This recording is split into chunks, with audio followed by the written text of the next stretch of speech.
진리란 뭡니까? 다시 세 사람들이 입을 열세요. 진리란 하나님이 내 안에 하나님 되시고 하나님 내 안에 하나님 된다는 건 어떻게 되는 거예요? 말씀과 주권으로 우리 안에 실제하시고 통치하시고 묵은당 말고 해딱거리 좀 얘기해봐.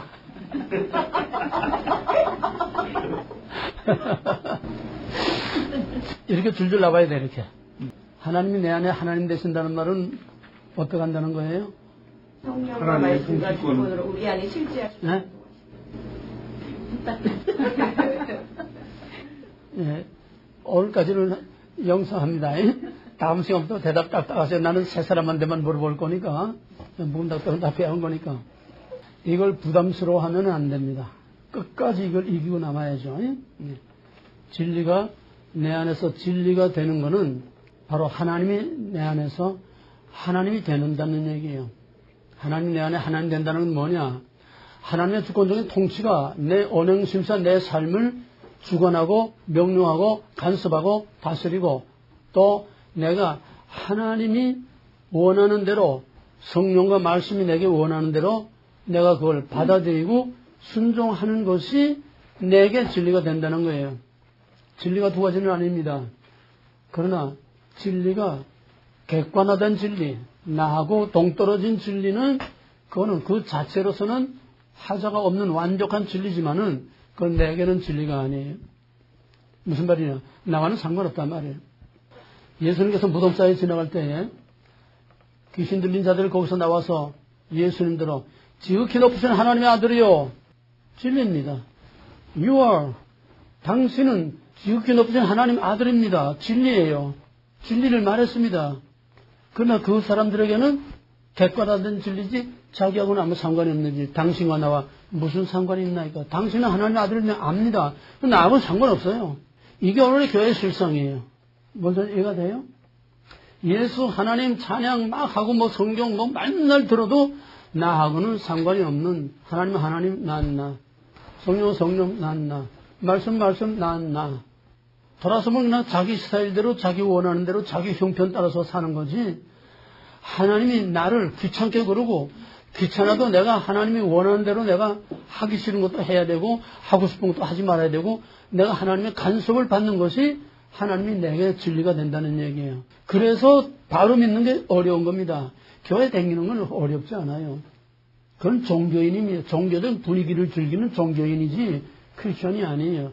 크리스천은 하나님이 내 안에서 내 삶을 컨트롤하고 또 내가 하나님의 컨트롤을 말씀과 성령의 컨트롤을 내가 바꾸서 하기 싫어도 하나님이 원하면 해야 되고 하고 싶어도 하나님이 원하면 하지 말아야 되고 이런 싸움이 있어야 돼 내 안에서. 하나님과의 싸움이 없는 신앙은 뭔 다 죽은 신앙이요. 그건 종교진이요. 절간에 가서 목탁 치는 거나 다를 게 하나도 없어요. 이게 깨져야 되는 거예요. 이게 뒤바뀌어야 돼요. 여기서 변화가 일어나야 돼. 진리가 내게 진리가 되느냐, 하나님이 내게 하나님 되느냐, 말씀이 진짜 내게 말씀이 되느냐, 성령이 내게 진짜 참 성령이 되느냐, 이거는 실질적인 삶에 우리가 언행, 심사, 우리의 피부로, 우리의 삶으로, 우리의 감정으로, 우리의 모든 것으로 직접 도전받고, 도전하고, 서로 부딪히고, 갈등하고, 싸우고, 이런 갈등과 싸움이 없고, 씨름이 없으면은, 그거는 죽은 신앙이야. 영적으로 죽은 신앙이야. 그게 바울이 말한 대로 살았다는 이름이 있으나 실상 죽은 계시록 3장에서 말한 사대교회. 살았다는 이름만 있고 실상은 죽은 것은 진리가 내 안에 없다는 얘기예요. 내 안에 하나님이 없다는 거예요. 내 안에 말씀과 성령이 없다는 거예요. 그냥 귀로만 듣고 그냥 분위기만 즐기고 그냥 지나가는 거예요. 이것이 애식하는 신앙이요. 의식종교요. 그냥 그저 예배라고 하는 의식에만 참석했다 가면은 그냥 예수 믿는 줄 착각하고 있는 하나님은 쓰레기통이 아닙니다. 그런 쓰레기들 다 걷어가는 데가 아니에요. 하나님은 철저한 분리수거입니다. 철저한 분리수거예요. 남은 자들만, 엘리트들만 추려가는 거지. 주여 한다고 다 천국에 가는 게 아니에요. 천국 그렇게 넓을 필요가 없어요. 왜? 엘리트들만 추려서 뽑아가기 때문에 천국은 그렇게 아무나 쉽게 벌써 선든다고 다 가는 데가 아닙니다. 우리는 천국 가기 위해서 하는 건 아닙니다. 우리는 이미 구원받은 줄 믿고 천국에서 어떤 포지션에서 어떤 대접을 받고 어떤 대우를 받을 것이냐. 우리의 보상을 위해서 엘리트가 되기 위해서 구원도 부끄러운 구원이 있고 당당한 구원이 있고 영광스러운 구원이 있고 자랑스러운 구원이 있고 정말 영광의 멸류관을 쓰는 생명의 멸류관을 쓰는 그런 구원도 있고 겨우 문턱에 간신히 들어가서 변속한 청소를 하는 지옥이나 겨우 면한 부끄러운 구원도 있고 우리는 그런 구원 받기 위해서 하는 건 아닙니다. 우리는 주님 옆에 영광의 보좌에 12보좌 위에 그 옆에 우리가 가서 그 앞에 앉기 위해서 이런 특별한 훈련을 하는 거고 또 그러기 위해서 우리가 그런 훈련과 능력을 받아야만 그런 남은 자로 끝까지 이길 수가 있습니다. 그러므로 여기에 여러분이 부름받았다고 하는 것은 보통 부름받은 건 아닙니다. 진리란 바로 영원히 변치 않는 것, 무엇에서도 영향을 받지 않는 것, 진리란 오직 진짜는 하나밖에 없다고 하는 것. 비슷한 건 진짜가 아니에요. 사입이 진짜가 아닙니다. 섞인 건 진짜가 아닙니다. 철저하게 구별된 유일하고 영원한 그건 바로 하나님과 하나님의 말씀밖에는 없습니다. 그래서 그 진리를 바로 알고 바로 만나고 그 진리를 내 안에 가지고 산다는 것이 그렇게 쉬운 일이 아닙니다. 그 다음에 이제 우리가 믿는 하나님은 어떤 하나님이냐. 신앙은 모든 종교는 그 대상, 그가 무엇을 믿느냐는 대상이 중요하잖아요. 산에 가서 산신, 바다에 가서 바다신, 이것도 믿고 저것도 믿고 무엇을 믿느냐. 모든 사람들은 의존적인 존재, 중요한 단어는 다 세이브해야 돼요. 그리고 여기서 쓰는 용어는 전부 내가 여기서 사용하는 용어들을 써야지. 저 바깥 동네 이 얘기들을 하면 안 됩니다. 뭐 은혜니 뭐 무슨 이런 얘기 하면 안 돼요.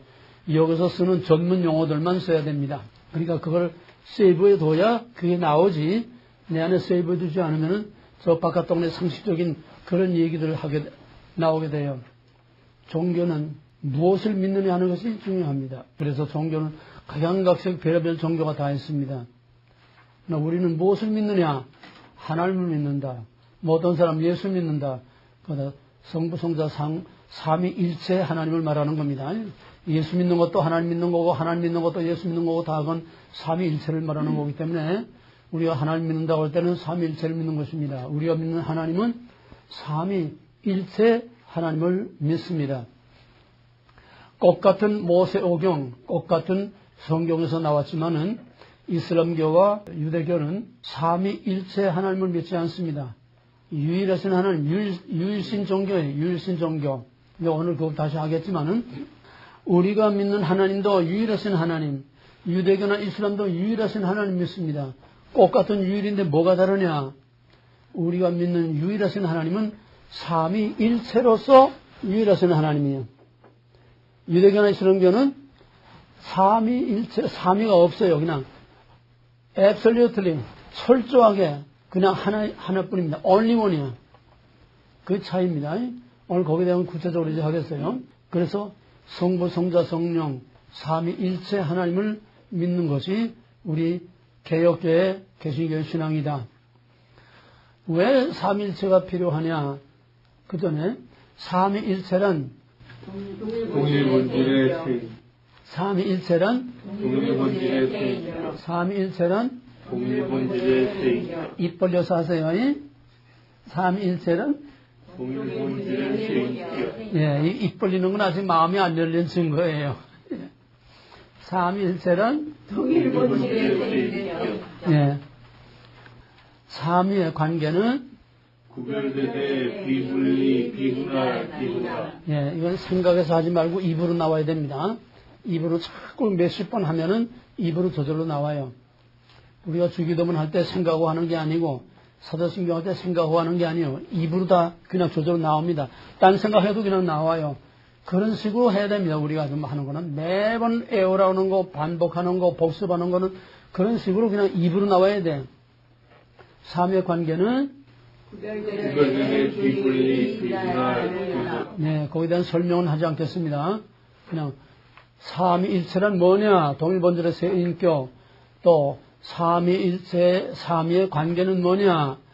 구별되되 비분리, 비분할, 비혼합. 섞일 수도 없고 분할될 수도 없고 또 무엇이 무엇에 흡수될 수도 없고 혼합될 수도 없는 이건 특별한 신관입니다. 지구상 동서고금의 어떤 종교도 삼위일체 신을 말하는 종교는 우리 기독교밖에 없습니다. 유교, 불교, 이슬람교, 유대교 이런 모든 종교들 다 말하지만은 삼위일체를 말하는 종교는 기독교밖에 없습니다. 이게 왜 이렇게 필요하냐? 오늘 그걸 조금 더 보충하겠습니다. 오늘은 삼위일체란 뭐냐? 성부, 성자, 성령. 성부는 어떤 것이고 성자는 어떤 것이고 성령은 어떤 것이며 왜 삼위일체가 필요하냐? 하나님께서는 맨 처음에 인간에게 많은 사람들에게 하나님이 누구냐를 나타내 보이신 것, 즉 계시한 것은 시내산입니다. 그전에는 아담에게, 아브라함에게, 모세에게 이렇게 개별적으로 나타났지만은 큰 민족 앞에 공개적으로 나는 이다 이렇게 자신을 공개적으로 공개하고 계시한 것은 시내산에 강림하신 하나님이 가장 처음이라고 할 수 있습니다. 시내산에 강림하시는 하나님은 절기 19장에 큰 나팔소리와 우레소리와 천둥 번개와 온 산이 그냥 불덩어리를 그냥 창을 옹기전에 연기전같이 그냥 큰 연기로 이어싸운 그런 큰 위험과 권능 가운데 시내산에 강림하셨습니다. 사람들이 여호와께서 거기서 모세와 말씀하실 때에 그 음성이 너무나 우렁차서 천둥소리도 그냥 절로 가라. 그냥 가슴이 쩌렁쩌렁 울리고 무섭고 두렵고 떨려서 온 백성들이 그냥 땅에다 머리를 쳐박고서는 무서워서 바바바바바바 떨고 모세더러 여호와께서 친히 말씀하지 마시고 당신을 통해서 간접적으로 말씀하게 하옵소서. 우리가 무서워서 못 견디겠습니다. 시내산에 강림하시는 하나님은 두렵고 떨리는 하나님이요 어미하시고 거룩하신 하나님이요 접근하면 죽어 짐승이나 사람이나 그 산 밑에까지만 와도 당장 쳐주고 왜 하나님은 워낙 거룩하신 하나님이기 때문에 초월하신 하나님이기 때문에 죄인이나 모든 피조물이 하나님 허락 없이 가까이 하면 하나님 자신의 거룩을 유지하기 위해서 하나님 자신의 구별을 유지하기 위해서 그냥 그대로 쳐 죽이는 그래서 백성들이 밑에 가까이 오지 못하도록 단단히 일러서 백성들은 저 멀리 진중에 있고 제사장들만 산 밑에까지 옷을 빨고 몸을 정결케 하고 산 밑에까지만 오고 그 이상 가까이 오지 마라. 내가 돌격해서 내가 쳐서 많이 죽을까 하노라. 접근을 부러워하는 초월하신 하나님, 접근을 부러워하시는 거룩하신 하나님, 존귀하시고 영광스럽고 큰 권능과 위엄과 권세를 가진 하나님, 그 하나님 시내산에 강림하신 그 하나님의 모습이 한마디로 초월하신 하나님, 이 바로 성부 하나님입니다. 성부 하나님은 초월하신 하나님이십니다. 성부 하나님은 초월하신 하나님이기 때문에 어떤 피조물의 형상과 같은 그런 형상을 갖고 있지 않아요. 초월하신 하나님은 형상이 없습니다. 왜? 하나님 외에는 다 피조물이니까. 피조물은 다 형태가 있어요. 다 형상이 있어요. 이 피조물로부터 완전히 비슷한 것도 없도록 완전히 구별되신 분이 초월하신 하나님, 성부 하나님이십니다. 그러므로 성부 하나님은 인간이 접근할 수 없는 두렵고 떨리는 하나님이에요.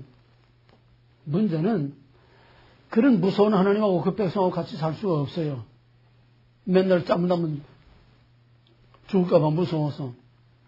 그러나 그 하나님께서는 이제 그 백성과 언약을 맺으시고 나는 너의 하나님, 너희는 내 백성. 이제는 남자와 여자가 결혼하듯이 하나님과 애굽에서 나온 그 백성과 이제 서로 언약을 맺어서 나는 너의 하나님, 너희는 내 백성, 나는 너희 남편, 너희는 내 아내. 너희라는 건 이스라엘 공동체를 말하는 겁니다. 공동체와 언약을 맺으세요.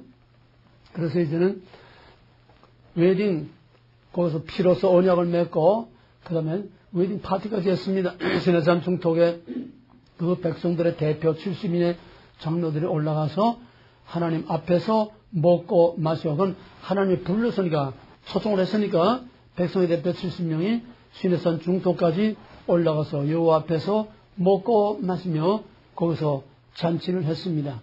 이제 웨딩 파티가 다 했으니까, 그 다음에는 결혼식하고 피로인까지 다 하면 그 다음에 어디로 가야 돼요?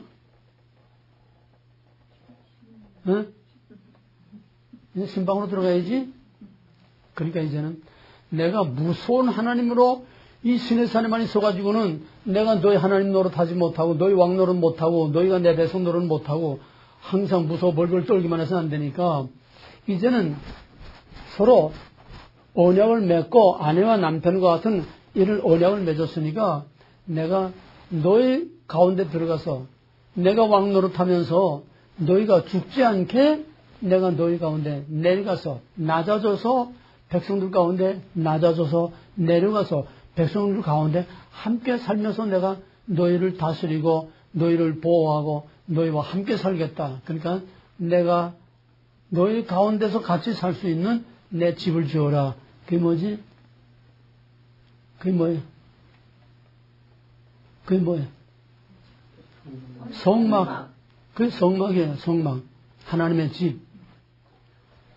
하나님이 스스로 자기 백성이 죽지 않도록 스스로 낮아져서 그 백성들 가운데 내려오신 낮아져서 그들 가운데 계시는 이걸 내재하시는 하나님이라고 합니다. 내재. 이 한자예요. 우리들 가운데 계시는 하나님, 내재하시는 하나님, 초월하신 하나님만으로는 인간과 어떤 커뮤니케이션을 가질 수 없고 인간과 어떤 관계를 가질 수 없어. 너무나 이 갭이 크기 때문에 접근할 수 없기 때문에 그래서 하나님이 스스로 낮아지셔서 그 백성들 가운데 내려와서 그 백성들과 함께 살면서 그 백성들에게 친히 말씀하시고 그 백성들을 다스리시고 그 백성들과 주고받는 예배와 제사를 드리고 하나님이 낮아져서 그 백성들 가운데 내려와서 그 백성들과 함께 사는 그 낮아지신 하나님을 우리는 내재하시는 하나님이라고 이렇게 말합니다. 바로 시내산에 강림하신 하나님은 초월하신 하나님, 그 초월하신 하나님은 성부 하나님을 나타내는 것이고 그 다음에 백성들 가운데 그 천막에 내려와서 낮아져서 백성들과 함께 사는 그 낮아지신 하나님, 백성들 가운데 함께 사시는 내재하시는 하나님을 우리는 성자 예수로 보는 겁니다. 또 성자 예수는 항상 우리와 같이 사는 게 아니고 예수는 어디 왔어요? 예수는 어디에 계셨어요? 예수님이 어디에 있어서 실제로? 예수님이 어디에 사셨어요? 팔레스타인에 살지 않았어요. 그러니까 거기에 사는 옆에 있는 사람밖에 못 봐. 그잖아요. 우리는 예수님이 있는지 없는지도 몰라. 그러니까 언제 어디에나 우리와 같이 하실 수 있는 성령을 우리에게 보내주신 겁니다. 그래서 시내산에서 그 성막으로 내려오신 하나님은 내재하시는 하나님이라고 하는데 이 내재하시는 하나님이 우리 가운데 찾아오실 장차 말씀이 육신이 되어 우리 가운데 찾아오실 성자 예수 그리스도와 또 그 후에 모든 사람들과 함께 있도록 우리 가운데 오시는 성령 하나님을 미리 내다보게 하는 그림자입니다. 그래서 그들 가운데 하나님이 함께 계시다는 증거가 뭐냐? 그 텐트가 하나님이 거기 계시다는 증거예요. 그래서 증거막이라고 이렇게 말합니다. 증거궤, 증거막, 증거판, 돌판, 언약궤, 그 텐트, 그거는 하나님이 그 백성들 가운데 거기 와 계시다는 거예요. 상징입니다. 이해가 되세요? 그렇다고 해서 하나님이 하늘 보좌를 비워두고 내려온 게 아니에요. 하나님은 시간과 공간의 구하를 받지 않습니다. 이건 어디까지나 장차 오실 예수 그리스도와 장차 오실 성령을 가시적으로 미리 보여주는 그림자요 상징입니다. 그래서 시내산에 어떤 문제가 있을 때마다 항상 텐트와 지성소와 언약궤와 돌판과 그거는 전부 하나님이 거기 계시다는 증거예요. 그보다 먼저 우리가 아직 배우진 않았지만은 맨 처음 볼 수 없는 하나님을 볼 수 있게 나타내 보여주신 게 뭐냐 하면은 바로 창세기 2장에 있는 동산 가운데 있는 나무. 그 나무는 볼 수 없는 하나님이 거기 계시다는 상징이고 증거입니다. 오늘 그거는 깊이 버리지 않겠어요. 나중에 이제 할 거니까. 마찬가지로 볼 수 없는 하나님, 가까이 할 수 없는 하나님, 함께 있을 수 없는 하나님이 스스로 낮아져서 그 백성들 가운데 함께 살 수 있도록 내려오신 하나님, 낮아지신 하나님, 소위 내재하시는 하나님, 내재, 초월, 내재, 초월신, 내재신, 그 용어를 잘 기억하세요. 내재하시는 하나님을 우리에게 보여주는 증거가 바로 텐트, 성막이요, 언약궤요, 지성소요, 돌판이요. 이건 다 상징입니다. 그 돌판이 하나님이 아니에요. 천막이 하나님이 아니에요. 예, 그 언약궤가 하나님이 아니에요. 그렇게 되면 그게 우상이 되는 겁니다.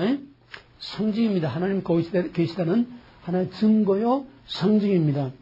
그래서 항상 하나님이 거기 계시다는 증거가 뭐냐? 그 위에 하나님이 임재하실 때는 그 해막 위에 불기둥, 낮에는 구름기둥, 밤에는 불기둥, 항상 그 불기둥과 구름기둥이 거기에 함께 있음으로써 하나님이 초월하신 하나님이 죽지 않도록 내재하시는 성자와 성령으로 거기에 와 머물러 계시다고 하는 증거가 바로 그 성막 위에 머물러 계시는 불기둥과 구름기둥입니다. 그래서 민수기에서 광야 40년 동안 불기둥과 구름기둥이 움직이면은 백성들이 다 천막을 걷어가지고 또 따라가고 어디든 가서 거기 멈춰서 움직이지 않으면은 1년이고 3년이고 10년이고 거기에 그냥 머물러 있고 항상 불기둥과 구름기둥이 인도하는 대로 따라간 것이 광야 40년 민수기의 40년 생활입니다. 이게 내재하시는 하나님이 그 백성과 함께 가는 증거가 바로 성막 또 거기 불기둥과 구름기둥입니다.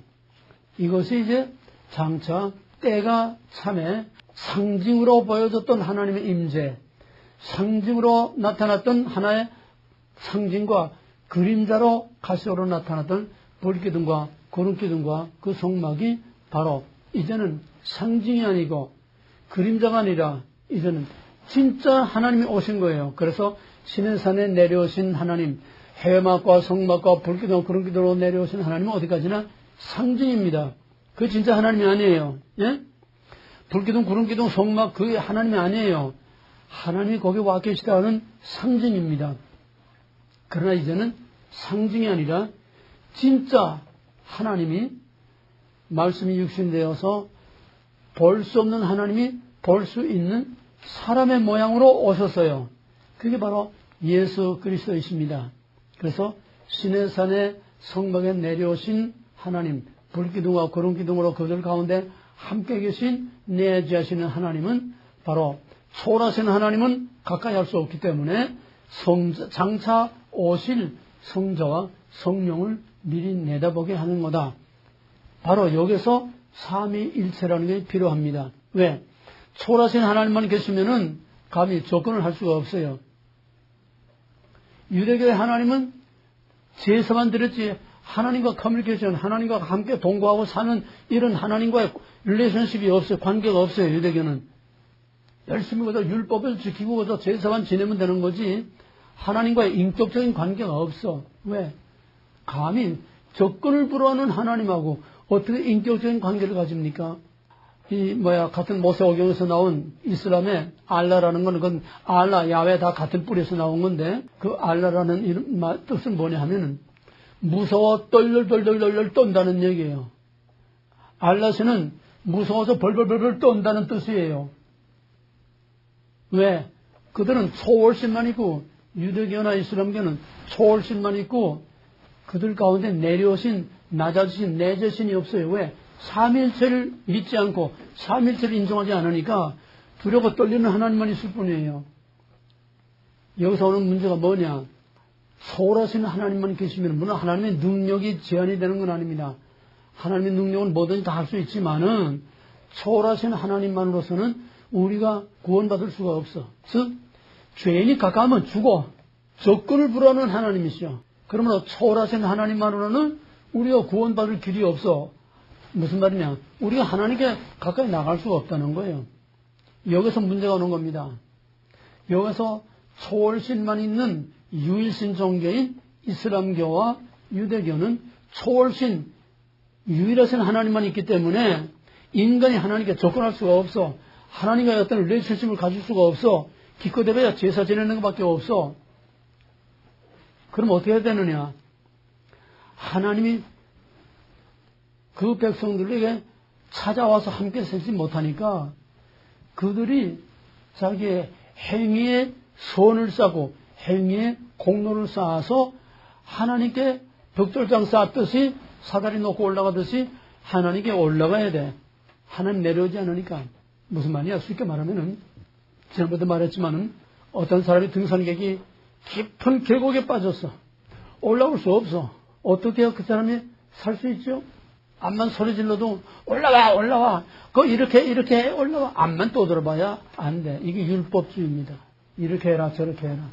그래가지고는 이렇게 해라 저렇게 하는 율법만 가지고는 거기서 기어 올라와서 하나님 손에까지 올라올 수가 없어.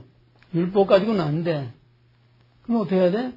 레스큐 구조대가 헬리콥터 줄을 타고 그 깊은 계곡에 거기까지 내려가서 그 사람을 끌어안고 올라와야 그 사람을 구원할 수 있습니다.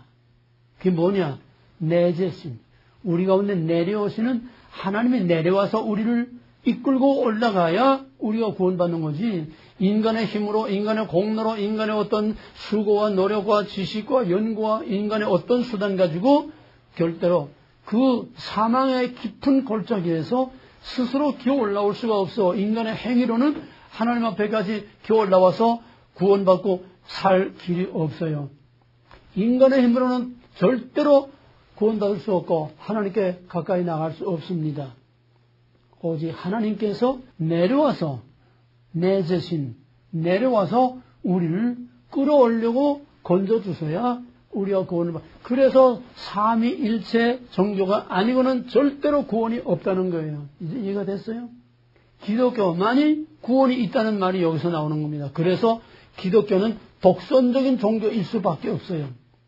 dogmatic theology, 이 조직신학, 교회와 기독교 우리 개신교의 이 교리를 dogmatic theology라고 하는데 이 dogmatic이라는 말은 또 다른 말로 하면 독선적인 거 아니에요? 타협과 용납을 다른 걸 용납하지 않은 absolutely 오직 삼위일체 하나님이 믿음으로서만 내재하시는 하나님이 내려와서 우리를 건져주시고 끌고 올라가야 우리가 구원받을 수 있는 거지. 죄인이 하나님 앞에 갈 수도 없고 우리가 율법을 따라서 이렇게 행하라 저렇게 하라 율법에 하라는 대로 행위 가지고 우리가 구원받을 수 없다는 얘기예요. 이게 제일 중요한 겁니다. 왜 삼일체가 필요하냐? 삼위일체 즉 우리 가운데 낮아지시고 내려와서 우리를 건져줄 내재신이 없는 그 종교는 절대로 구원의 길이 없다는 거예요. 이거 확실히 이해가 돼야 됩니다. 왜 우리가 기독교를 믿어야 되느냐? 우리가 왜 삼일체 하나님을 믿어야 되느냐? 그냥 막연하게 해도 추상적으로 하나님 그냥 그따위 하나님은 유대교 하나님이나 알라신 하나님이나 다를 게 하나도 없어요. 확실한 삼위일체를 알고 믿어야 우리가 확실히 구원받을 수 있는 겁니다. 그 삼일체란 뭐냐? 초월하신 하나님, 어미하시고 전능하시는 하나님, 성부 하나님과 또 적군을 불허하는 그런 하나님이 친히 사람이 되어서 사람의 모양으로 우리 가운데 내려와서 우리를 끌어올려서 건져주시는 바로 성자, 성령, 삼일체에서 초월하신 하나님은 성부 하나님, 내재하시는 하나님은 뭡니까? 성자와 성령입니다. 성자와 성령. 근데 성자 예수는 내려와서 십자가에서 우리를 구속하시고 다 이루었다. 그러면 끝바이 시작에 나고 올라갔어요. 그리고 우리 가운데는 어떤 하나님이 계십니까? 성령 하나님이 계시는데 내재하시는 뭐라고요? 내재하시는 우리 가운데 내재하시는 하나님은 뭐라고? 성자와 성령입니다. 항상 성자와 성령은 우리 가운데 내재하시는 하나님이기 때문에 떨어질 수가 없어요. 우리를 떠날 수가 없어요. 우리 가운데 계시기 위해서 삼위일체로 하나님이 계시하셨기 때문에 초월하신 하나님은 우리 가운데 올 수 없지만은 그 초월하신 하나님이 성자와 성령 안에서 우리와 항상 우리 가운데 함께 계시기 때문에 예수는 육체로는 승천하셨지만은 예수님은 그의 영이신 성령과 또 말씀이 육신 되신 그 말씀으로 우리 가운데 여전히 살아 계십니다. 이해가 되십니까? 말씀이라는 게 성경책 껍데기 여기 글자 이걸 말하는 게 아니고 살아 역사하시는 말씀을 말하는 겁니다. 예, 그 말씀과 성령으로 우리 가운데 함께 계세요. 그러니까 승천하신 성자 예수는 형태로만 육체로만 승천하신 거지 그는 말씀으로 우리 가운데 그냥 남아 계시고 또 성령으로 우리 가운데 남아 계십니다. 그러므로 내재하시는 하나님은 말씀과 성령으로 우리 가운데 항상 우리와 함께 있다. 하나님의 말씀이 우리에게 주어지고 선포되고 우리가 읽고 그 말씀을 듣고 배우고 그 말씀을 통해서 여러 가지 각양각색의 역사와 사건이 일어나고 이건 말씀이 살아 계시고 우리 가운데서 살아서 활동하고 액션을 하고 계시다는 증거입니다. 이해가 되겠습니까? 여기에 대해서 할 말이 많지만은 뭐 성령에 대해서는 이제 앞으로도 하겠지만은 성령에 대해서 우리가 막연하게나마 성령은 우리 가운데서 역사하는 파워요, 액션이라는 걸 알고 있죠. 그럼 이것도 말씀이 어떻게 예수님은 성자 예수님은 올라가셨는데 왜 말씀으로 우리 가운데 그냥 계시는가? 이 말씀이 어째서 하나님인가? 이 책이 하나님이 아니에요. 이 책이 하나님인데 이 책이 우상이 돼. 예? 여기서 여전히 글이 이게 하나님이 아니에요. 이 글이 행동을 할 때에 바로 거기서 하나님이 역사하는 겁니다. 이거 대해서요. 예를 들면은 캐톨릭 성자라고는 어거스틴이 마니교라고는 아주 음란한 종교를 믿으면서 그 기독교 비슷한 흉내를 내는 유사 사이비 종교입니다. 자기 한여하고 동거 생활을 하면서 뭐 요즘이야 뭐 별거 아니겠지만은 그때는 그게 종교적으로 큰 문제가 되는 거죠. 한여하고 동거 생활을 하면서 음란한 생활을 하고 있었는데 밖에서 애들이 줄넘기를 하면서 성경책을 펴봐라, 성경책을 펴봐라. 진짜 그랬는지 하나님이 성령으로 그렇게 노래소리로 어거스틴의 귀에 들리게 했는지는 모르겠어요. 그 소리를 듣고서 무심코 사입이지만 성경을 가지고 있었으니까 성경을 딱 폈는데 로마서 11장 33절 밤이 깊고 딱 거기에 눈이 간 거예요. 성경을 폈는데 성령이 말씀과 함께 역사하신 겁니다. 이해가 되겠어요? 딱 펴고서 눈이 딱 거기 갔는데 밤이 깊고 낮이 가까웠으니 그러므로 술 취하지 말며 방탕하지 말며 음란하지 말며 낮이와 같이 단정히 행하여 그게 딱 눈에 들어오는데 그냥 거기서 번개와 같은 벼락을 맞은 거예요. 성령이 함께 역사합니다. 말씀과 성령은 같은 내재신이기 때문에 항상 함께 역사하지. 말씀 없는 성령 푸닥거리, 성령 없는 말씀 신학적 무슨 쪽 하는 이건 빈 껍데기, 교리주의, 율법주의, 교리만 있고 지식만 있고 의식 종교 그냥 제사나 예배나 드리는 그러니까 말씀과 성령은 절대로 분리될 수 없어. 왜? 우리 가운데 와 계시는 성자와 성령이세요. 이해가 됩니까? 성자는 육으로는 올라갔지만은 말씀으로 우리 가운데 말씀이 육신되어 계신 분이 육신으로는 갔으나 그 말씀이 우리 가운데 그냥 계시다는 얘기예요. 그래서 항상 우리 가운데 내재하시는 하나님은 말씀과 성령으로 우리 가운데 우리를 떠나지 않아 버리지 않아 구속의 날까지 하나님 앞에 가는 그날까지 말씀과 성령으로 우리 가운데 계시면서 불기둥과 구름기둥으로 그 백성과 함께한 것처럼 말씀과 성령으로 내재하시는 하나님이 항상 우리 가운데 함께 계시면서 우리를 가르치고 깨우치고 책망하고 우리를 가이드하고 인도해주고 이것이 말씀과 성령이 항상 함께하는 것입니다. 그러므로 삼위일체에 내재하시는 하나님은 말씀과 성령, 성자와 성령이기 때문에 성자와 성령, 말씀과 성령은 분리될 수가 없어요. 삼일체, 삼위의 관계, 다시 한번. 삼위의 관계는 동일 본질의 동일본질의 성격, 그건 삼일체고, 구별되되 비분리 비분할. 예, 삼위의 관계는 구별되되 비분리, 비분할, 비혼합, 서로 섞일 수 없고 분리될 수 없어. 성자와 성령, 성부는 우리 가운데 친히 와 계시진 않지만은 삼위일체이기 때문에 성자와 성령이 우리 가운데 계시는 것처럼 성부 하나님, 초월하신 하나님도 우리 가운데 형태상으로 물리적으로는 가까이 못하지만은 삼위일체는 한 하나님이기 때문에 동일본질 한 하나님이기 때문에 항상 우리 가운데 함께 계십니다. 요한복음 예수님께서 요한복음은 특히 이 삼일체에 대해서 아주 명확하게 말하고 있는데 아버지와 나는 하나이다. 내가 홀로 있는 것이 아니라 아버지께서 나와 함께 계신다. 항상 예수님은 아버지와 아들과 성령이 함께 있다는 것을 항상 말하고 있었어요. 삼위가 분리될 수가 없어요. 그러나 우리는 초월하신 하나님은 볼 수 없고 가까이 할 수 없기 때문에 바로 성령과 말씀으로 우리 가운데 세상 끝날까지 함께 계시다고 하는 것.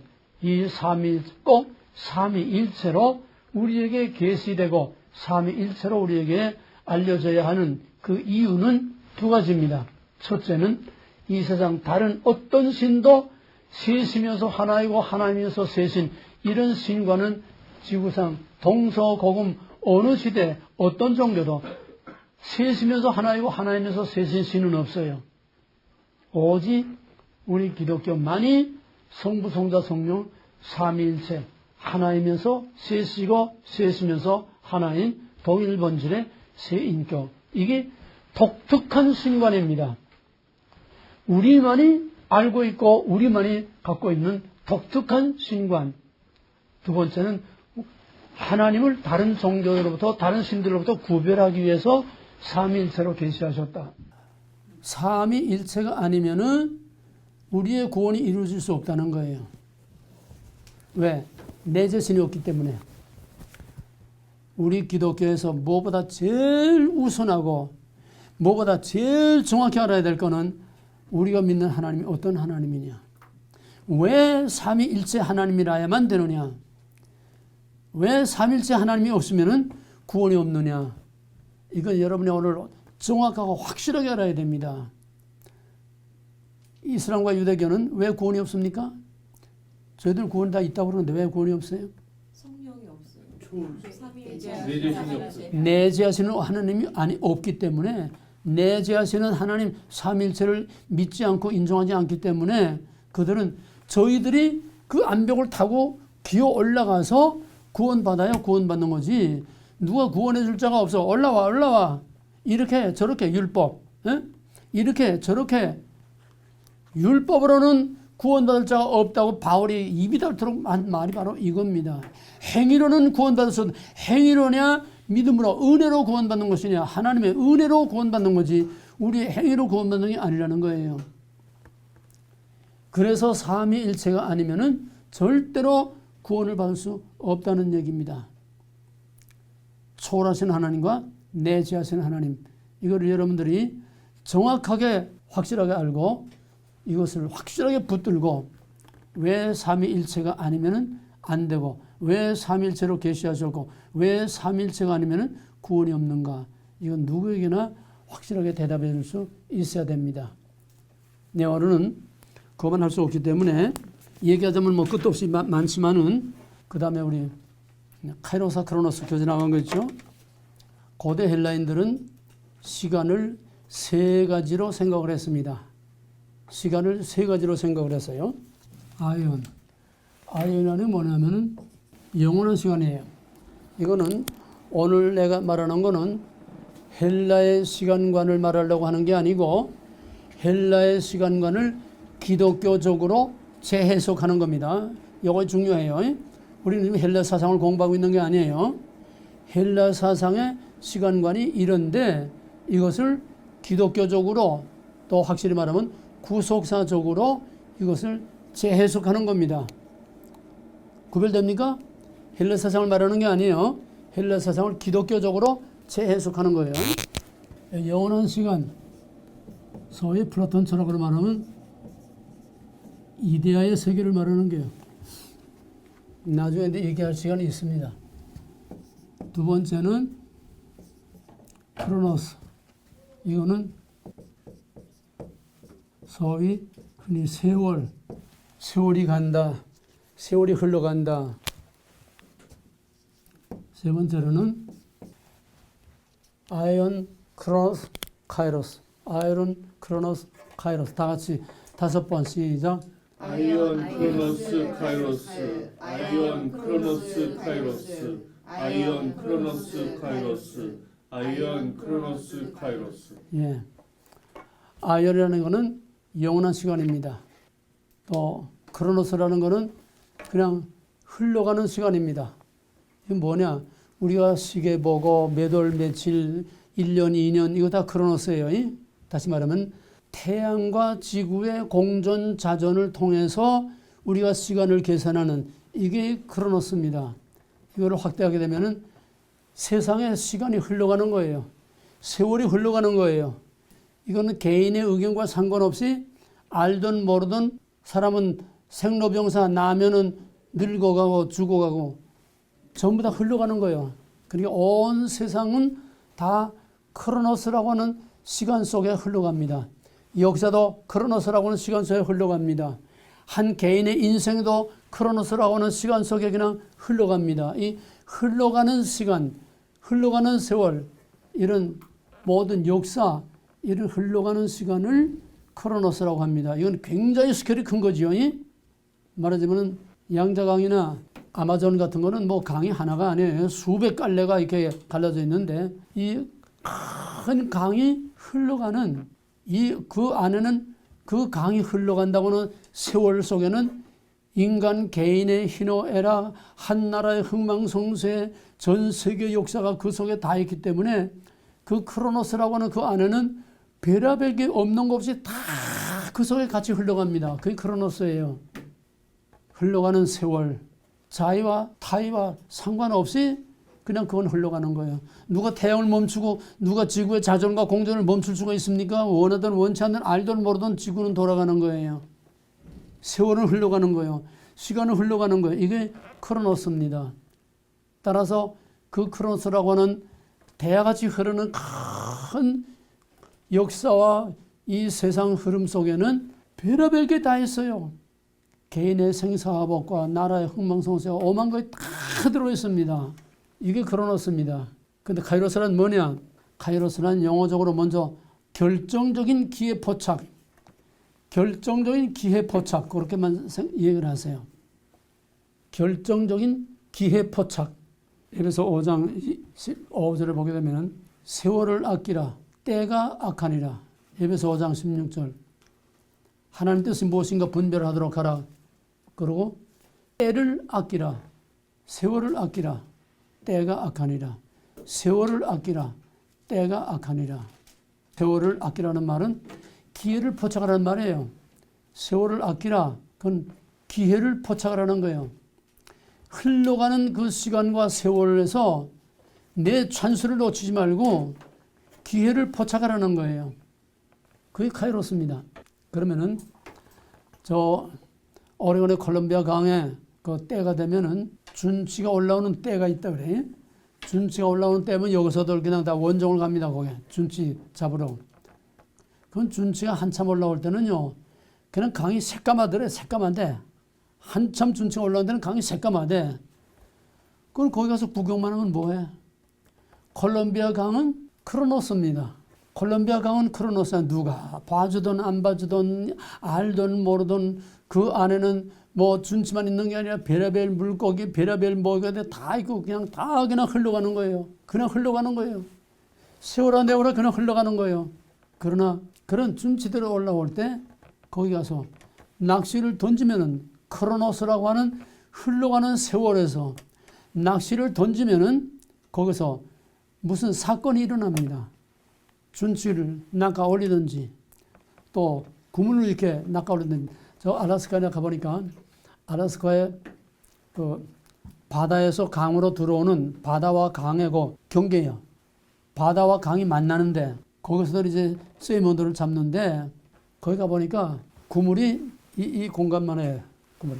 계단한 나무 채다가. 세이먼들이 막 그냥 때려 올라와. 그러면 가서 그 그물로 이렇게 대고 있으면 세이먼들이 그 안에 들어가면 휘 건지면 그냥 뭐 5마리, 10마리, 뭐 몇십 마리씩 그냥 나와요. 그거 놔두면 나와 무슨 상관이 있나니까. 세이먼이 때려 올라가든 준치가 때려 올라가든 그 강물이 흐르든 바다로 들어가든 나온 아무 상관없어. 그러나 흘러가는 강물에 그물을 집어던지든지 낚시를 집어던지든지 적극적으로 내가 개입을 해서 거기서 사건을 만들어내는 기회를 포착하는 이게 카이로스라고 하는 겁니다. 이제 아이온, 크로노스, 카이로스 개념을 이해했습니까? 모든 사람들은 크로노스라고 하는 세월과 크로노스라고 하는 이 세상의 흐름 속에 그냥 다 흘러가는 거예요. 흘러 어디로 가? 바다로 가요.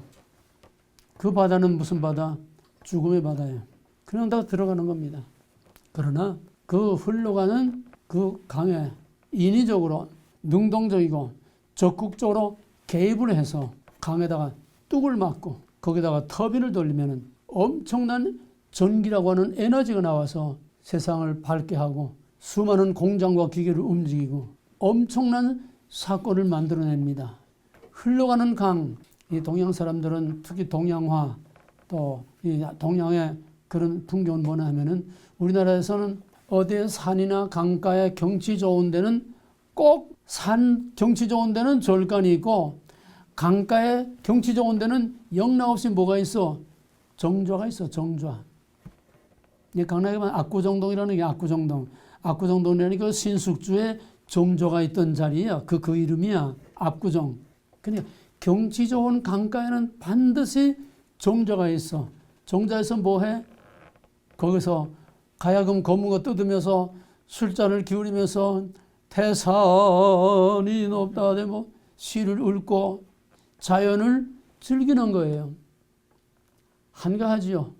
뭐 품위가 있고 참 분위기가 있죠. 하지만은 서양 사람들은 그 흐르는 강을 그냥 물끄러미 쳐다보고 감상만 하고 야 경치 좋다 하는 게 아니라 능동적으로 적극적으로 개입을 해서 그 강에 뚝을 맞고 거기서 에너지를 만들어내서 세상을 움직이는 엄청난 일을 만들어낸다는 거예요.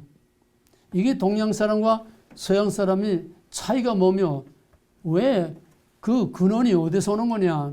서양 사람들은 기독교 문명입니다. 기독교 문화예요. 앞으로 배우겠지만은 창세기 1장 28절에서 생육하고 번성하고 땅에 충만하라. 그 다음에 이 모든 것들을 정복하고 다스리라. 창세기의 자연과는 자연을 그냥 숭배하고 갖다 빌고 이런 숭배의 대상도 아니고 그냥 그저 엔조이하고 구경이나 하고 분위기나 즐기는 이게 아니라 적극적으로 자연을 관리하고 다스리라는 거예요.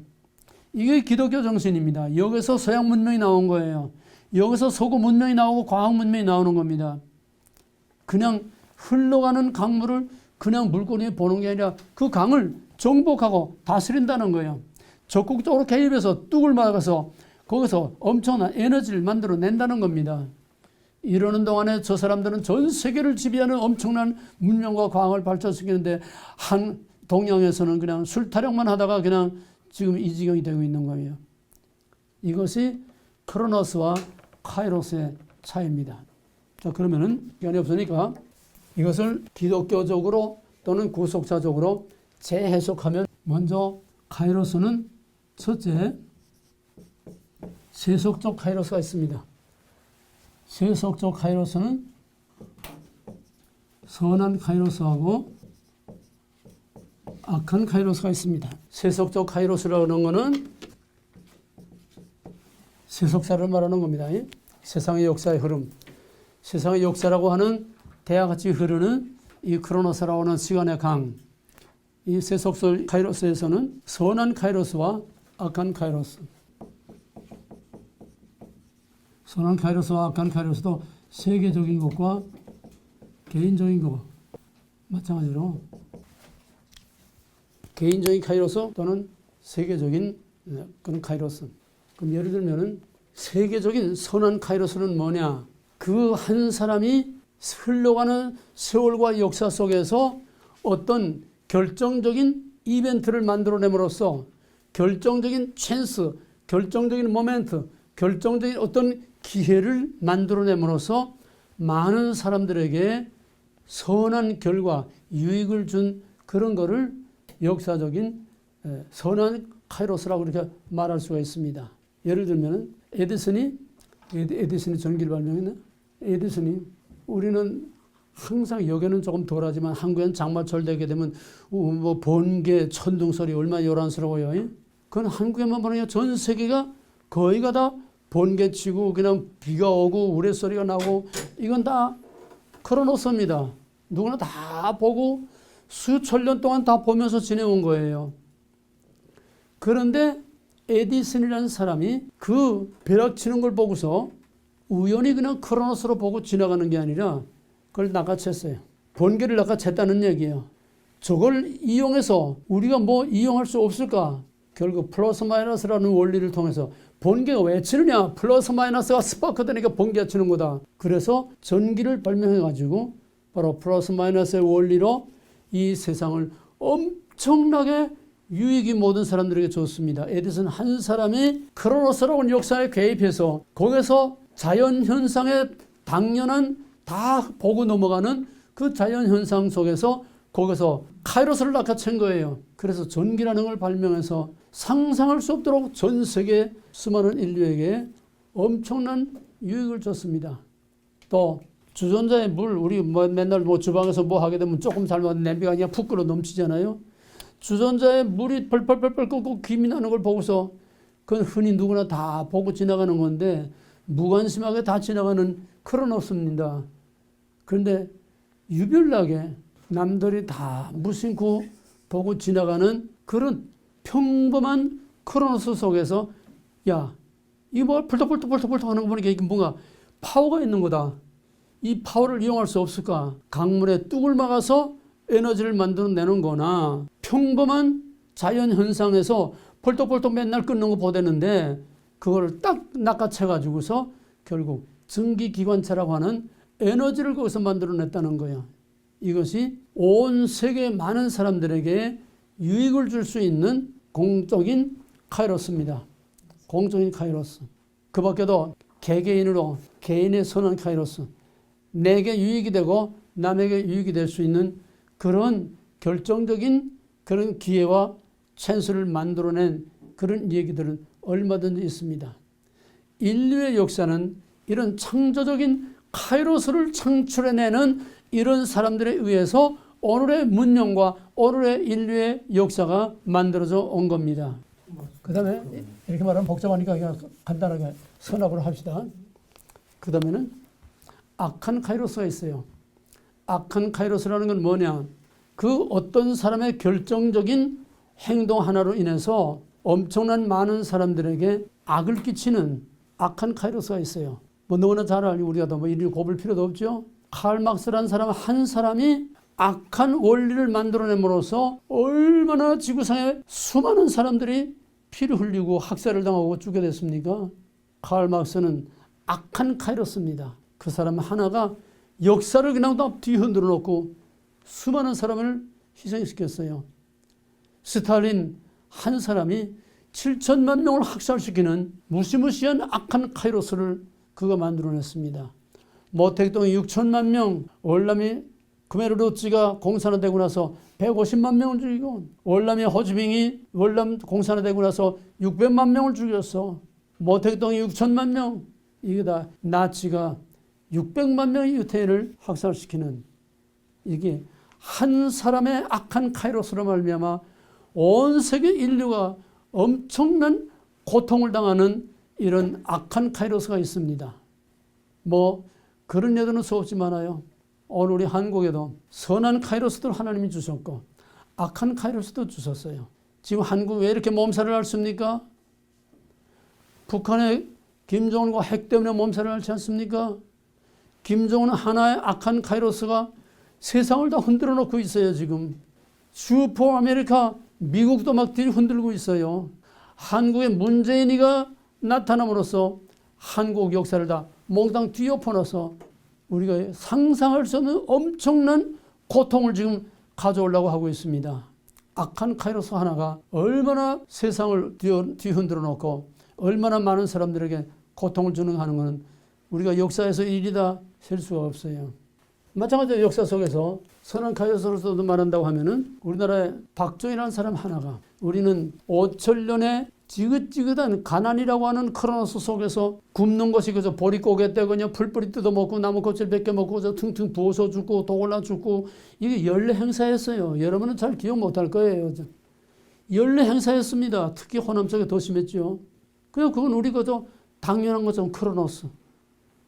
의뢰의 그르려니 보릿고개가 되면 먹는 게 떨어지니까 의뢰의 그르려니 다 체념하고 살았어요. 근데 박정희라는 사람은 아니다. 흐르는 강물을 막아서 에너지를 만들자. 마찬가지예요. 이 흘러가는 가난이라고 하는 지긋지긋한 가난을 이걸 끊어버리고 우리도 좀 잘 살 수 있는 나라로 뒤엎어보자. 한 사람의 카이로스로 역사에 적극적으로 뛰어들면서 우리도 잘 살 수 있다. 왜 남의 나라는 저렇게 잘 사는데 우리는 왜 이렇게 맨 꼴에 비해서 살아야 되느냐. 남의 나라는 저렇게 평안하고 저렇게 잘 사는데 왜 우리는 이렇게 굶주리면서 퉁퉁 부어서 풀뿌리 뜯어먹고 불퉁 주워서 죽어야 되느냐. 우리도 잘 살 수 있다. 사람의 의식을 바꿔놨어요. 생각을 바꿨어요. 모든 행동을 바꿨어요. 라이프 스타일을 바꿨어요. 그래서 오늘 배가 불러서 오히려 저렇게 딴수를 피는 저 정도 지경까지 불과 3, 40년 만에 세계 10대 경제 대국을 이루는 엄청난 카이로스를 만들어낸 겁니다. 한 사람의 선한 카이로스가 오늘 한국을 세계 최밑바닥에서 세계 10대 경제 대국으로 끌어올리는 한 사람의 카이로스. 그렇게 만들어 놓은 거를 한 사람의 카이로스가 다 뒤엎어서 북한처럼 이제 다 같이 굶어 죽게 만드는 공산화 하려고 지금 저렇게 혈안이 되고 있어요. 정치 얘기하자는 게 아니에요. 한 사람의 카이로스가 어떤 역할을 끼치느냐. 교회에 한 사람 잘못 들어오면 그 교회가 풍지박산 납니다. 교회 목사 하나 잘못 들어오면 그 교회 평안하고 잘 가던 교회가 풍지박산 납니다. 이 바닥에서도 남쪽 북쪽에서 큰 교회들 후임 목사 와서 교회 깨지고 교회 분란이 일으키지 않은 교회가 거의 없어요. 후임 목사가 와서 그냥 교회가 깨지고 들러오고 뒤엎어지고 한 사람이 잘못 들어오면 세상이 이렇게 바뀌고 한 집안에 며느리 하나 잘못 들어오면 그 집안 풍지박산이 나요. 근데 한 집안에 며느리 하나 잘 들어오면 그 집안이 세상이 바뀌어. 아프리카 선교 갔던 청년이 있는데 선교 갔다 오면서 새까만 사람 하나 데리고 와서 자기 아내래. 나 여자하고 결혼할 거래. 요즘만 같아도 그래도 한국이 많이 국제화됐으니까 조금 낫지만은 뭐 몇십 년 전에 30, 40년 전에 그때 더더구나 시골에서 있을 수 없는 일이에요. 예? 그것도 뭐 러시아 정도나 돼도 모르는데 뭐 집안이 온 동네가 난리가 났죠. 근데 이 청년은 선교사로 나가서 거기서 선교사 같은 동력을 하던 선교사하고 결혼해서 왔는데 뭐 부끄러움이 뭐해서 하나님 앞에. 근데 이 까만 여자가 완전 영어권이니까 나가서 영어 강사로 나가서 돈을 벌어 들여오는데 시골에서 밥도 제대로 못 먹고 가난하던 이 집안이 이 까만 여자 때문에 살판이 났어. 예? 돈을 얼마나 잘 벌어오는지. 그다음부터는 그 시어머니가 처음에 그렇게 멸시하고 그냥 나가서도 그냥 얼굴 들고 못대고 그러더니 나가서 동네방네 우리 며느리가 얼마나 예쁜지 모르겠다고 그냥 우리 며느리 돈 잘 벌어오고 얼마나 효도 잘하고 얼마나 집안 살림을 다 뒷바라지 하는지 며느리 하나 들어와서 우리 집은 살판이 났다고 동네방네 다니면서 며느리 자랑하고 댕겨요. 가정이나 교회나 어떤 한 사람이 어떤 카이로스를 가지고 들어오느냐에 따라서 이렇게 세상이 달라집니다. 시간이 없으니까 하나님의 카이로스, 다른 말로 말하면 구속사적인 카이로스라는 거예요. 구속사적인 카이로스, 구속사적 관점에서 본 카이로스라는 겁니다. 그럼 영적으로 성경적으로 보게 되면은 이 세상에 흘러가는 크로노스라고 하는 것이 언제 생기냐? 세월이라고 하는 거, 시간이라고 하는 거, 역사라고 하는 거 언제 생겼느냐? 태초에 빛이 있으라. 빛이 있었고 빛을 낮이라 어둠을 밤이라 저녁이 되며 아침 되니 첫째 날이니라. 둘째 날이니라. 셋째 날이니라. 여기서부터 시간이라고 하는 크로노스가 시작됐습니다. 하나님은 아에온, 영원한 시간 속에 계시는 하나님이세요. 영원 전도 끝이 없고 영원 후도 끝이 없고 하나님은 영원이라고 하는 그 시간 속에 삽니다. 헬라 사상에는 하나님이 없어요. 그래서 이건 기독교적으로 재해석하는 겁니다. 기독교적으로 우리가 구속사적으로 재해석할 때에 아이언은 하나님의 영역, 하나님의 시간이다. 영원 전부터 영원까지 계시는 하나님의 시간, 이게 아이언이다. 그러면은 빛이 있으라. 첫째 날, 둘째 날, 셋째 날. 크로노스가 아이언에서 나왔어요. 하나님에게서 나왔습니다. From God. 인간의 역사와 시간은 하나님에게서 나와서 빛이 있으라.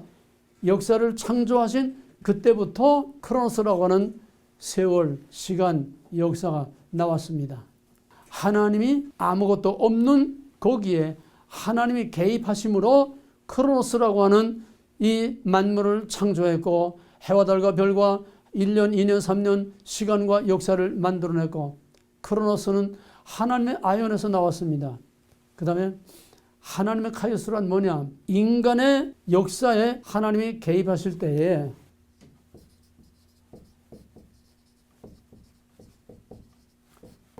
이걸 카이로스라고 하는 겁니다. 이걸 구속사적 카이로스라고 하는 거예요. 하나님이 인간의 역사에 개입했을 때에 거기서는 엄청난 사건이 일어나게 됩니다. 하나님이 인간의 역사에 개입할 때에 무슨 사건이 일어나느냐? 심판과 구원 사건이 일어납니다. 천지창조 빼놓고 하나님의 인간의 역사 개입 가장 큰 사건이 뭘까요? 노아의 홍수 사건이에요. 하나님이 그 시대에 노아 시대에 인간의 역사에 적극적으로 개입해서 카이로스로 개입할 때에 거기에서 노아의 홍수 사건이라는 엄청난 심판의 사건이 일어났습니다. 하나님의 카이로스예요. 인간의 역사에 하나님이 개입했을 때에 하나님의 카이로스가 일어나는데 그 하나님의 카이로스는 심판 사건과 구원 사건, 그 홍수 사건 속에서 죽은 자에게는 심판이지만은 거기서 살아남은 노아의 가족에게는 구원의 사건이에요. 다 죽을 가운데서 구원의 사건이 납니다. 또 창세기 18장에서 소돔과 고모라가 망할 때에 19장에서 소돔과 고모라 망할 때에 거기에 세 천사가 아브라함을 찾아오죠. 하나님이 그 역사에 개입할 때에 하늘의 유황불이 내려와서 소돔과 고모라를 그냥 삽시간에 다 없애버렸습니다. 하나님의 카이로스입니다. 인간의 역사에 하나님이 개입하실 때는 심판과 구원의 사건이 일어난다. 애굽에 400년 동안 노예 생활하던 그들에게 하나님께서 모세와 함께 그 애굽의 역사에 개입할 때에 거기서 10가지 재앙이라고 하는 엄청난 사건이 일어났고 짐승이나 사람이나 다 초음난 거 다 죽어나가는 엄청난 사건이 일어났고 심판의 사건과 함께 거기서 또 약속된 아브라함의 자손들을 이끌어내는 구원의 사건, 심판과 구원의 사건, 출애굽 사건은 하나님의 애굽의 역사에 개입한 거고 하나님의 아브라함의 자손의 역사에 개입한 하나님의 카이로스입니다. 하나님의 카이로스는 인간의 역사에 심판과 구원을 가져온다. 그 다음에 아까도 말한 성막, 그것도 하나님의 카이로스입니다. 자기 백성들 가운데 내려오신 하나님. 그건 장차 나타날 것의 그림자라고 그랬어요. 그건 뭐냐? 하나님이 역사에 개입하신 사건 중에 가장 큰 사건은 볼 수 없는 하나님이 볼 수 있는 사람이 되어서 우리 가운데 친히 내려오셨다고 하는 예수 그리스도의 성육신, 예수 그리스도의 성육신, 인카네이션. 그거보다 더 큰 하나님의 카이로스는 없습니다. 인간 세계에 그가 오심으로 죽을 수밖에 없는 모든 인간들을 구원하게 되는 엄청난 구원 사건이 일어나게 된 겁니다. 하나님의 역사 개입으로 일어나는 사건은 성경의 역사가 다 하나님의 카이로스로, 구속사란 하나님의 카이로스로 점철되어 있는 거예요. 진주 목걸이를 그 줄로 다 끼어 있는 것처럼 구속사라고 하는 것은 그 진주 목걸이 하나하나의 진주와 같이 구속사라고 하는 것은, 하나님의 카이로스라고 하는 것은 하나님의 백성의 역사 안에서 심판과 구원 사건으로 계속 점철려 내려온 것이 구약의 역사요, 성경의 역사요, 그거를 구속사라고 하는 것입니다. 구속사란 하나님의 카이로스의 연속이다. 그러면은 마지막 남은 하나님의 큰 카이로스는 뭘까? 마지막 남은 하나님의 역사 개입이 뭘까? 예수님 다시 오시는 거죠. 그거 이상은 없어. 그때는 천지가 다 그냥 뒤엎어지는 거예요. 하늘과 땅이 다 없어지는 거예요. 이제 마지막 역사상 최대의 하나님의 역사 개입, 하나님의 카이로스가 우리 앞에 남아 있습니다. 그때 과연 그 하나님의 역사 개입이 나에게 어떤 결과를 가져올 것이냐, 우리는 거기에 대해서 대비를 해야 되는 거예요. 그러면 하나님의 카이로스에서 역사에 개입하는 대신에 개인에게 하나님의 카이로스가 우리 인생, 내가 나서 죽을 때까지의 내 인생은 내 개인의 크로노스, 내 개인의 크로노스입니다. 내가 그냥 아무 의식도 없이 그저 사서 먹고 자고 싸고 먹고 자고 싸고 하다가 그냥 늙어서 죽는 거예요. 이게 나의 크로노스야. 개인적인 크로노스야. 이런 평범한 자연인의 생활 속에 하나님이 개별적으로 개인에게 개입하실 때에 하나님의 카이로스가 개인의 삶에 적극적으로 개입할 때는 여기서 심판과 구원의 사건이 일어납니다. 심판이란 뭐냐? 회개의 사건. 그래서 그를 구원하는 사건이 일어나는 거예요. 삭개오는 아주 흡혈귀와 같이 자기 민족의 피를 빨아먹는 흡혈귀와 같은 존재예요. 세금을, 예를 들어서 내가 워싱턴주의 세리다 그러면은 이거는 로마 정부에서 허가받은 강도입니다. 허가받은 도둑놈이에요. 그러면 내가 워싱턴주 킹카운티에서 말해 내게 너는 킹카운티에서 100만 달러를 세금을 걷어들여라. 그러면은 내가 킹카운티에서 100만 달러 세금을 걷든지 1000만 달러 세금을 걷든지 그건 내 자유예요. 주 정부에다가 내가 할당된 것만 바치면 나머지 얼마를 걷어먹든지 이거는 합법적으로 보장된 날강도입니다. 그러니까 유대인들이 피를 빨아먹는 흡혈귀와 같은 존재예요. 이런 세리인 삭개오가 예수님이 지나간다는 소리를 듣고 예수가 누군지 말로만 듣다가 한번 어떻게 생겼나 예수나 보자. 그리고 키가 작아서 이제 뽕나무에 올라갔다가 예수님하고 스파가 일어난 거예요.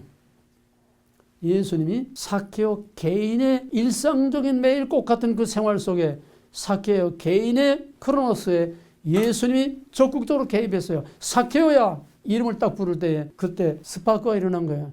사건이 일어나는 겁니다. 삭개오야 내려오라. 내가 오늘 너희 집에 가야 되겠다. 가서 삭개오가 예수의 자기의 평범한 일상생활에 예수님이 개입하니까 거기서 스파크가 일어나고 사건이 일어나서 내가 남의 거 뜯어먹던 거 내가 4배나 내가 갚겠습니다. 오늘 구원이 이 집에 이르렀으니 너도 아브라함의 자손이 된다. 엄청난 구원의 사건이 일어났습니다. 가장 대표적인 게 누굽니까? 바울이죠. 예수를 핍박하고 교회를 잔해하기 크리스찬들을 잡아 죽이기 위해서 살기가 등등해서 다메섹을 향해서 가다가 거기서 평범한 바울의 그 생활 속에서 바울의 크로노스에 예수님이 적극적인 카이로스 개입했어요. 사울아! 카이로스 개입입니다. 그때 당신이 누굽니까? 내가 핍박하는 예수라. 평범한 바울의 일상생활, 바울의 크로노스의 삶 속에 예수님의 카이로스의 도전을 받을 때에 거기서 그가 깨지고 뒤집혀서 예수를 위해서 순교하는 하나님의 위대한 종이 됐습니다.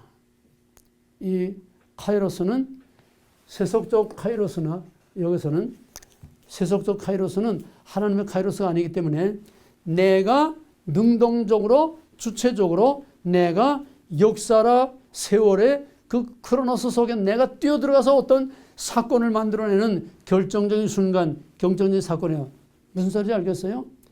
세속적 카이로스는 내가 어떤 일에 적극적으로 뛰어들어서 나로 말미암아 나와 또는 다른 사람에게 어떤 전환점을 가져올 수 있는 그런 결정적인 사건을 일으키는 그런 것이 세속적인 카이로스지만은 하나님의 카이로스는 내가 하나님의 역사에 개입하는 것이 아니라 내가 하나님의 역사에 뛰어드는 게 아니라 하나님의 카이로스의 도전을 받을 때에 내가 주여 나를 떠나서서 나는 죄인으로소이다. 하나님의 카이로스 도전을 받을 때에 내가 거기서 아멘하고 하나님의 카이로스의 도전을 받아들이는 거예요. 하나님의 카이로스는 우리가 수동적인 입장에 있습니다. 언제나 받아들이는 입장에 있어요. 우리가 하나님의 그 크로노스의 하나님의 역사 속에 우리가 적극적으로 뛰어 들어갈 수는 없어요. 오직 by God, for God, in God, from God to God. 하나님께서 내게 내 삶을 변화시키기 위해서 바울에게 예수님이 사울아 하고 그의 삶 속에 개입하고 뛰어드는 것처럼 도전한 것처럼 하나님의 카이로스의 도전을 받을 때에 우리는 아멘하고 그 앞에 엎드려서 할렐루야 하고 감사함으로 받아들이고 회개할 때에 여기서 우리에게 엄청난 구속 사건, 구원의 사건이 일어나게 됩니다. 여러분들은 지금 여러분이 적극적으로 여기에 뛰어드는 게 아니라 하나님의 카이로스라고 하는 하나님의 콜링을 받고 하나님의 콜링이라고 하는 하나님의 카이로스의 도전을 받고 거기에 아멘 응답함으로 여기에 나온 것입니다. 아멘. 그게 아닌 거는 여기 못 배워되나요? 신문광고를 보고 왔던 누구의 권면을 받고 나왔던 하나님의 콜링의 카이로스의 도전을 받고 거기에 응답하는 응답으로서 나오지 않고 인간의 생각으로 자기 주체적으로 여기에 뛰어들어가지고는 절대로 끝까지 가지 못합니다. 그게 우리가 보아온 결과예요. 여기는 누구 마음대로 오는 데가 아닙니다. 콜링이라고 하는 카이로스의 적극적인 도전을 받아들일 때에 그것이 나에게 엄청난 사건이 되는 거예요. 예수님께서 마태복음 보면 맨 처음에 회개로 천국에 가까워하느니라 그러고선 갈릴리 바닷가에 와서 Follow me, 날 따르라. 그들이 모든 걸 다 버려두고 예수를 따라서 그래서 그들이 12보좌 12기둥에 앉는 엄청난 영광을 받게 되는 그들의 인생이 그냥 평범한 카이로스, 평범한 어부 생활에서 하나님의 12보좌에 앉는 영광을 누리게 된 이 결정적인 것은 바로 그들에게 예수님이 Follow me, 예수님의 콜링의 도전, 예수님의 카이로스의 개입을 받을 때에 No 하지 않고 Yes 하고 거기에 응답했기 때문에 그들의 인생이 변화되고 바뀌는 역사가 일어난 겁니다. 또 길 가다가 어떤 사람들이 나를 따르라 Follow me 하는데 예 가긴 가겠습니다만은 우리 집사 좀 그래서 좀 밭을 좀 돌보고 오겠습니다. 부모 인사 좀 하고 오겠습니다. 뭐 장사 좀 지내고 오겠습니다. 뒤를 돌아보는 자는 내게 합당치 아니하니라. 예수님의 콜링이라고 하는 카이로스의 도전을 받고도 노hen 그들은 인생의 쓰레기, 이름조차 알지 못하는 쓰레기로 그냥 다 죽음의 바다로 다 흘러들어가고 말았지만은 아멘하고 응답하고 받아들인 하나님의 카이로스를 받아들이고 예수의 카이로스를 받아들인 그들에게는 엄청난 하나님의 구원과 영광을 받게 되는 것입니다. 여러분은 이 자리에 하나님의 콜링과 하나님의 여러분의 인생에 개입하는 하나님의 카이로스를 여러분이 받아들임으로 여기 온 줄 믿으시기 바랍니다. 그렇다면 끝까지 갈 수밖에 없습니다. 왜? 이건 내 자유로 된 것이 아니라 하나님의 타유로 된 것이기 때문에. 왜? 하나님이 특별히 사랑하시기 때문에 적극적으로 여러분의 인생과 삶에 개입을 했어요. 그래서 이거는 보통 자리가 아닙니다. 하나님의 카이로스는 여기 나오는 걸로 끝나는 게 아니라 한 시간 한 시간이 하나님의 카이로스의 도전을 계속 받고 있는 겁니다. 한 시간 안에도 수많은 진리의 카이로스의 도전을 받고 있습니다. 이거를 여러분들이 탁탁 그냥 고기 낚아채듯이 순간순간 나올 때마다 번쩍번쩍 하는 하나님의 진리의 말씀이 번쩍번쩍 빛이 나올 때마다 여기서 이거다, 바로 이거다. 탁탁 낚아채서 그거를 자기 미간에 새겨 손목에서 세이브에 두면은 그것이 자기의 보호와 같은 엄청난 카이로스 되는 것입니다. 결론적으로 그 인간의 가치, 그 인생의 가치, 그 평생 인생의 가치가 뭐냐? 돈 많이 벌고 출세하고 영광받고 명예 얻고 자식들 잘 되고 뭐 큰 집 쓰고 그게 아니에요. 그건 다 썩어질 쓰레기다. 영원한 불못이 들어가는 거고 그 인간의 가치는 세속적으로 볼 때는 그 인간의 가치는 돈 많이 벌고 출세한 것이 아니라 그 인간의 가치는 그가 얼마나 남에게 유익과 평안과 기쁨을 끼칠 수 있는 선한 카이로스의 역할을 했느냐, 또 자기 자신을 위해서 얼마나 값진 가치 있는 그것들을 카이로스를 낚아채서 얼마나 많은 카이로스를 축적하면서 살았느냐, 그것이 그 인생의 가치요, 그 인간의 가치요, 그의 인생의 성공과 실패가 얼마나 많은 카이로스를 자기가 캐치했느냐. 이 시간 중에도, 한 시간 안에도, 이 말씀 안에도 정말 말씀에 번쩍번쩍 빛나는 보화 같은 진주 같은 카이로스들이 여기 와르르 그냥 막 쏟아져 나오는 거예요. 근데 이거를 요거다 저거다 탁탁탁탁 낚고 채서 제 것으로 딱 세이브하지 않으면은 이 아무리 값진 카이로스가 진주알 같은 보석이 여기다 막 그냥 잘잘 쏟아져 나와도 그냥 크로노 속에서 시간이라고 크로노 속에 다 흘러 지나가고 맙니다. 꽃까지 공부해도 어떤 사람은 한 시간에 카이로스를 몇 개 그냥 대오를 낚아채는가 하면 어떤 사람은 빈 바구니 가지고 그냥 돌아가는 사람도 있어요. 듣기만 하고 가는. 그 사람의 가치는 세상적으로나 인간적으로나 영적으로나 내게 도전에 들어오는, 내게 밀려 들어오는 수많은 카이로스의 도전을 내가 얼마나 내가 낚아채고 받아들이고 그 찬스를 내가 놓쳐버리지 않고 내 것으로 만드느냐. 이것이 그 인생의 성패, 그 인간의 가치, 그 신앙의 퀄리티와 가치가 얼마나 많은 카이로스를 우리가 낚아채느냐. 영적으로는 하나님의 카이로스, 진리의 카이로스를 얼마나 하나님이 내게 주시는 찬스를 내가 그냥 흘려버리지 않냐고 하나도 놓치지 않고 우리가 다 탁탁 그냥 낚아채서 내 것으로 만드느냐. 세상에 소경이 많았습니다. 예수님 당시에 소경이 한둘이 아니었어요. 옛날에는 소경 문둥병이 더 많았어요. 병자들이 엄청 많았어요. 가난하고. 그러나 바디메르라고 하는 소경은 나면서도 소경되는데 예수님 여리고 지나갈 때에 다윗에서 선이여 불쌍히 여기서 나를 불쌍히 여기서 SOS 적극적으로 예수님이 지나가는 그 크로노스의 흐름 속에서 그는 그거를 놓치지 않냐고 거기서 카이로스를 만들어내려고 적극적으로 뛰어들어서 예수님의 발걸음을 멈추고, 물론 엄밀히 말하면 바디메의 소경이 예수님의 발걸음 멈춘 게 아니라 예수님께서 벌써 미리 다 그렇게 계획하시고 그의 믿음을 보시기 위해서 모른 척하고 지나간 거죠. 그러나 그 바디메의 소경은 자기 앞을 지나가는 예수님의 그 행렬의 크로노스를 그냥 흘려버리지 않으려고 거기서 낚아챈 거예요. 이제는 예루살렘에 올라가면 내가 다시 만날 기회가 없는데 이제는 나를 정말 여기서 결판을 내야 되겠다.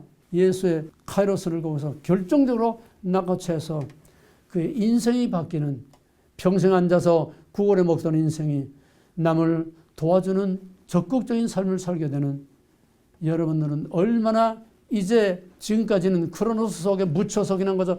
강물에 떠내려가듯이 세월아 내월아 다 떠내면서 그냥 몇십 년 인생 다 보냈지만은 이제 인생 한 절반 거진 보내지 않았어요. 그만큼 살았으면 이제 남은 인생이 얼마 될지 모르지만은 이제 남은 인생은 값진 카이로스들로 꽉꽉꽉꽉 여러분의 창고에 카이로스의 보화로 꽉꽉 채우는 지혜로운 자들이 다 되어지기를 주님을 간절히 부탁하고 축원합니다.